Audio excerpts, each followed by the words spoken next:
اللہ لا الہ الا هو الحی القیوم۔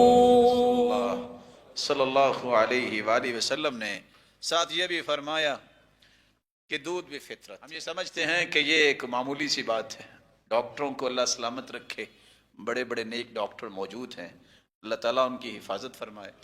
کچھ لوگ چپکے سے کہہ دیتے ہیں دودھ کے قریب نہیں جانا۔ اللہ کے رسول نے مکہ سے شام تک، شام سے 7ویں آسمان تک سفر کیا ہے، کوئی چیز کھائی پی نہیں لیکن دودھ پیا ہے، اور دونوں مرتبہ جو ہے جبریل ان کے سامنے دودھ بھی لائے ہیں، شراب بھی لائے ہیں، اور ایک روایت میں آتا ہے کہ شہد بھی لائے ہیں، آپ نے دودھ پکڑا ہے۔ تو جبریل نے بھی یہ کہا اخذت الفطرہ، آپ نے فطرت کو لے لیا ہے۔ وَلَوْ أَخَذْتَ الْخَمْرَ لَغَوَتْ أُمَّتُكَ، اگر آپ شراب کو لے لیتے تو آپ کی پوری امت گمراہ ہو جاتی۔ تو نعوذ باللہ اللہ کے رسول کے بارے میں بات ہو رہی ہے، تو امت کیسے گمراہ ہوتی؟ کیونکہ بڑے کی غلطی پوری قوم کی غلطی ہوتی۔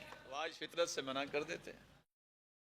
میں بھی آپ سے کہوں گا، ہر طبیعت اپنی اپنی ہوتی ہے، احتیاط کرنے میں حرج کو نہیں، لیکن دودھ سے بڑھ کے دنیا میں نعمت واحد جو ہے، نعمت ہے جس کو اللہ ذوالجلال کے پیغمبر نے دعا سکھائی، جب دودھ پیو تو کیا پڑھو؟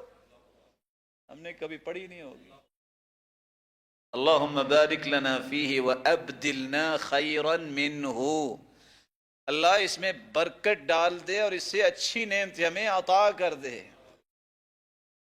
ہڈیوں کو آپ نے مضبوط رکھنا ہے زندگی کے آخری سانس تک، تو دودھ کے ساتھ بھی محبت کرو، یہ فطرت ہے۔